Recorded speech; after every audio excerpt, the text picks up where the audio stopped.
Kemarin ada yang bertanya kepada saya, apa ciri-ciri bahwa orang bekerja sama dengan jin? Ya, jadi perlu sahabat-sahabat ketahui, ya, ruqyah itu ada 3. Yang pertama, ruqyahnya orang kafir, jelas mantra-mantranya adalah mantra-mantra sesat, dan jelas yang mereka panggil itu adalah syaitan. Yang kedua, ruqyah syirkiyah, ruqyah syirik. Ruqyah syirik ini adalah ruqyah yang pelakunya di satu sisi menyebut-nyebut nama Allah, di sisi yang lain dia menyebut-nyebut nama jin, nama-nama syaitan.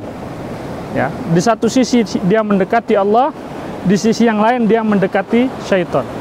Dan yang ketiga adalah ruqyah tauhid atau ruqyah syar'iyah, di mana pelakunya membacakan ayat-ayat Allah, asma-asma Allah, menyebut-nyebut nama Allah, meminta hanya kepada Allah.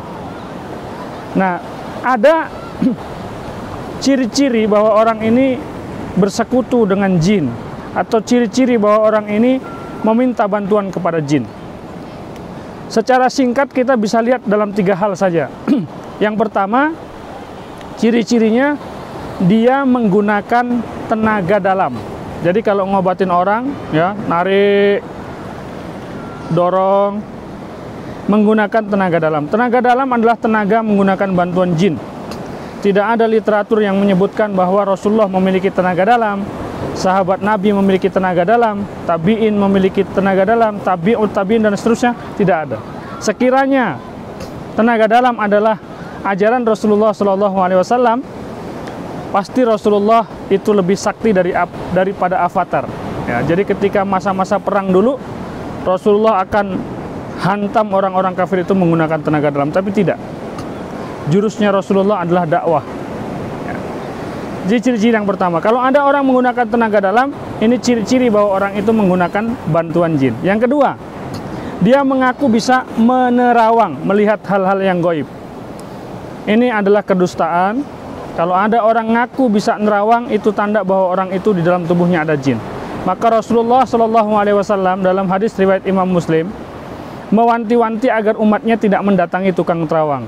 Man ata arafan, barang siapa mendatangi tukang terawang, orang yang ngaku bisa melihat hal-hal yang gaib, fasa'alahu ang syai'in, kemudian engkau menanyakan satu perkara kepadanya, lam tuqbalahu salatun arba'ina lailatan, enggak diterima salatmu selama 40 malam. Jadi ciri-ciri yang kedua adalah dia suka menerawang, ngaku bisa punya mata batin dan bisa menerawang.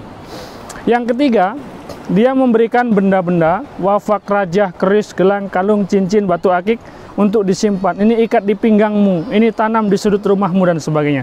Dia memberikan jimat. Rasulullah menyampaikan, man ala qatamimata faqad asyroka. Barang siapa menggantungkan jimat-jimat, dia telah melakukan kesyirikan. Mudah-mudahan 3 hal ini bermanfaat.